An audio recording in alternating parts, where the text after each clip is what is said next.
શું તમારા પૌવા પણ કડક, કોરા ને ફીકા બને છે? તો એકવાર આ કુકરની રીતે પૌવા બનાવશો તો 4-5 કલાક પછી પૌવા ખાશો ને તો પણ પૌવા એટલા જ ટેસ્ટી ને સોફ્ટ લાગશે. વિડીયો તો તમને ગમશે જ તો લાઈક આપી રૂપલ્સ ટેસ્ટી ટિપ્સ ને સબસ્ક્રાઇબ જરૂર કરજો. Happy cooking, enjoy eating.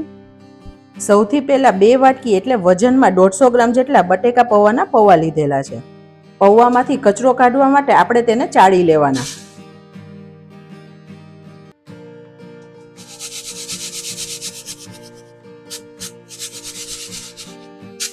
હવે તમે અત્યારે જુઓ મારા પૌવામાં આવું પીળું પીળું ફોતરા જેવું છે, તે બધું કાઢી લેવાનું છે. ચાળેલા પૌવાને એક વાસણમાં લઈ લઈએ. 1 થી 2 વખત પૌવાને સરખી રીતે ધોઈ લઈએ.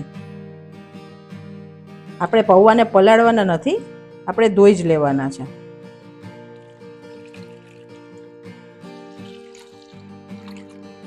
પૌવાનું આપણે બધું પાણી નિતારી લેવું છે. પૌવામાં પાણી બિલકુલ ના રહેવું જોઈએ. જો તમને આવી રીતે વાસણમાં ન ફાવે તો તમે કોઈ કાણાવાળા વાસણમાં પણ આને ધોઈ શકો છો, જેથી પાણી સરખું નીતરી જાય. જ્યારે પૌવા ધોઈએ ત્યારે થોડા ભીના હોય તો ત્યારે જ આપણે મીઠું એડ કરી દેવાનું. અત્યારે હું અડધી ચમચી જેટલું મીઠું એડ કરું છું. પૌવામાં ખાટો મીઠો સ્વાદ દેવા માટે અત્યારે 2 ચમચી જેટલી આપણે ખાંડ એડ કરીએ છીએ. તમને ના ભાવતી હોય તો તમે સ્કીપ કરી શકો છો. અને 1 ચમચી જેટલો લીંબુનો રસ એડ કરું છું. આપણે જનરલી શું કરીએ કે પૌવા વઘારી દઈએ ને પછી ઉપરથી મીઠું ખાંડ એડ કરીએ છીએ તો ઘણીવાર સરખા ભળતા નથી. અમુક સાઈડ મીઠું લાગે ને અમુક સાઈડ ના લાગે. આવી રીતે કરશો ને તો એકદમ પરફેક્ટ બધું ભળી જશે. પૌવાને આપણે ઢાંકીને 5 મિનિટ રહેવા દઈએ. ફ્રેન્ડ્સ, આપણને એવું થાય કે કુકરમાં પૌવા બનાવવાના જ કેમ, કઢાઈમાં તો આપણે બનાવીએ જ છે ને, તો ફાયદો શું છે? તો જ્યારે કઢાઈમાં પૌવા બનાવે ને ત્યારે પૌવા બની જાય અને 1 કલાક રહે ને પછી તે કોરા ને ડ્રાય લાગે છે અને ટેસ્ટલેસ લાગે છે. તો આપણે આજે કુકરમાં એવી રીતે પૌવા બનાવશું જે લાંબો સમય સુધી એકદમ મોઇસ્ટ, સોફ્ટ અને છતાં ખુલ્લા ખુલ્લા ખીલેલા પૌવા બનશે. 5 મિનિટ પછી આપણે પૌવાને સરસ હલાવી લઈએ. તમે જુઓ સરસ ખુલ્લા ખુલ્લા થઈ ગયા છે. બિલકુલ પાણીનો ભાગ નથી. બિલકુલ સરસ છૂટા છૂટા ને કોરા પૌવા થઈ ગયા છે. બટેટા પૌવા જ્યારે કુકરમાં બનાવવાના હોય ત્યારે કુકરનું તળિયું જાડું હોય અને કુકર આવી રીતે પોળું હોય ને તેવું કુકર વાપરશું. ગેસની ફ્લેમ એકદમ સ્લો રાખીએ. હવે ફ્રેન્ડ્સ, આપણને ઘણા બધાને એવું હોય છે કે બટેટા પૌવા તો એકદમ 1-2 ચમચી તેલમાં જ બનાવી દેવાના, પણ ત્યારે કેવું થાય છે કે બન્યા પછી પૌવા છે ને બહુ કડક રહે છે અને ખાવામાં ભાવતા નથી. તો થોડું તેલ સરખું હશે ને તો જ પૌવા સરસ લાગશે.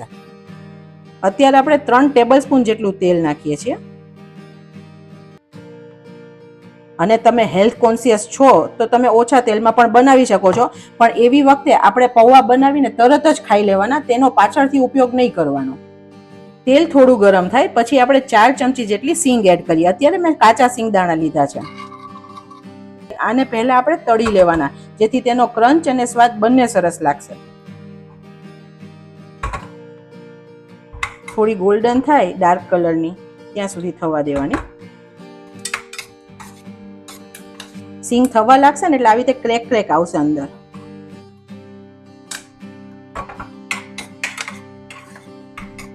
ગેસની ફ્લેમ એકદમ સ્લો રાખવાની, નહીં તો બળી જશે.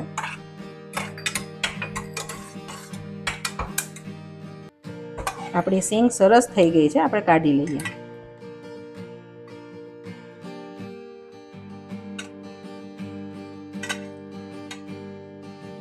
હવે તેલની અંદર 1 ચમચી રાઈ એડ કરીએ.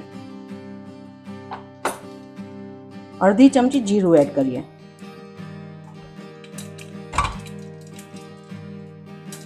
2 પિંચ હિંગ એડ કરીએ. 1 કપ બટેકાને સમારીને લીધા છે તેને એડ કરીએ. અત્યારે મેં પાણીમાં રાખ્યા છે, પાણી નાખ્યા વગર જ એડ કરીએ.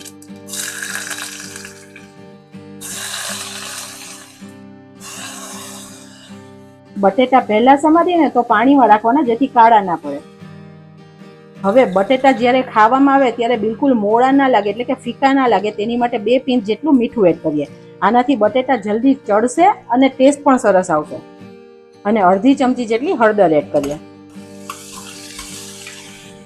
હળદર વઘારમાં એડ કરશું ને તો કાચો સ્વાદ નહીં લાગે અને સરસ કલર આવશે. બટેટાને આપણે 60-70% ચડી જવા દઈએ. 1 મિનિટ કુકરનું ઢાંકણ ઢાંકી દઈએ. જેથી વરાળથી સરસ ચડી જાય. વચ્ચે ખોલીને હલાવવાનું. ચેક કરીએ કે ચડ્યા છે કે નહીં. હજુ આપણે એકાદ મિનિટ થવા દઈએ.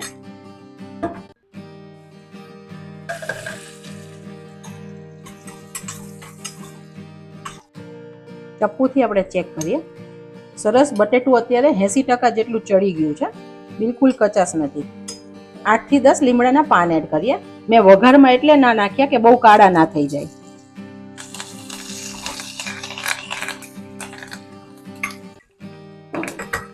આમાં આપણે લાલ મરચું એડ નથી કરવાના, તો તીખાશ તમે તમારી રીતે લીલા મરચાંની લઈ શકો છો. અત્યારે મેં 1 ચમચી જેટલું લીલું મરચું સમારીને લીધું છે.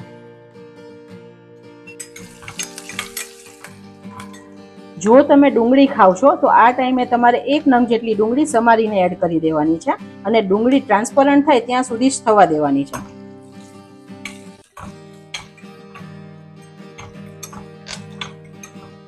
સરસ બધું સતળાઈ ગયું છે. આપણે પૌવા એડ કરીએ. ગેસની ફ્લેમ એકદમ સ્લો રાખી છે. ઉપરથી આપણે 1 ચમચી લીંબુનો રસ પહેલા એડ કર્યો. અત્યારે ફરીથી 1 ચમચી જેટલો લીંબુનો રસ ઉપરથી એડ કરીએ જેથી પૌવા સરસ ખીલેલા બને. અને કોથમીર એડ કરીએ. રીંગ લગાવવાની છે અને ઢાંકણું બંધ કરીએ કુકરનું. આપણે અત્યારે આને હલાવતા નથી. હવે કુકરથી આપણે આને હલાવીએ.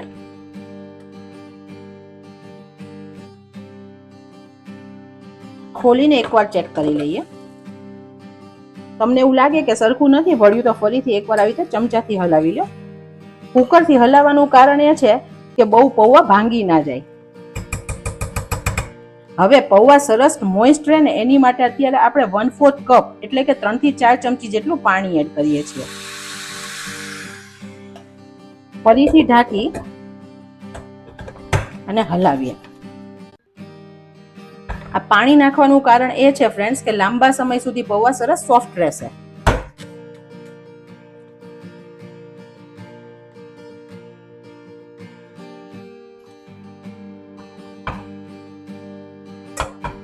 હવે કુકરનું ઢાંકણ બંધ કરી વિસલ લગાવીએ છીએ કેમ કે અંદર સ્ટીમ ભરાય, પણ આપણે વિસલ કરવાની નથી. 5 મિનિટ માટે એમનેમ જ વિસલ થયા વગર થવા દઈએ, એકદમ સ્લો ફ્લેમે. હવે આપણે ગેસની ફ્લેમ બંધ કરીએ છીએ. કુકર ઠંડુ થયા પછી ખોલી લઈએ. વાવ ફ્રેન્ડ્સ, તમે જુઓ કેટલા મસ્ત પૌવા ટેક્સચરમાં બની ગયા છે. આપણે જે સિંગ તળીને રાખી હતી તે નાખી દઈએ અને કોથમીર એડ કરી દઈએ. હવે બધું કાંટાથી આપણે મિક્સ કરી દઈએ. અન્નપૂર્ણા માની કૃપાથી બેસ્ટ પૌવા બનીને રેડી છે. એકદમ ફ્રેન્ડ્સ મસ્ત ખીલેલા પૌવા બન્યા છે.